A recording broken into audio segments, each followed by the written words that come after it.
উৎসে কর তদারকিতে কর কর্মকর্তাদের বিশেষ ক্ষমতা দেওয়ার নির্দেশনা স্থগিত বা প্রত্যাহারের দাবি জানিয়েছে ব্যবসায়ীরা।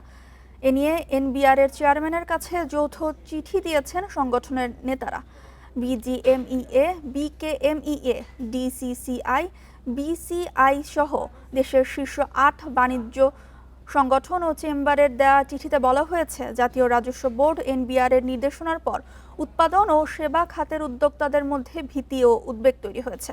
তাই সংবিধান, কোম্পানি আইন ও বিনিয়োগ সুরক্ষার বিষয় বিবেচনা নিয়ে এনবিআর-এর বিজ্ঞপ্তি অবিলম্বে স্থগিত বা প্রত্যাহারের আহ্বান জানিয়েছেন তারা।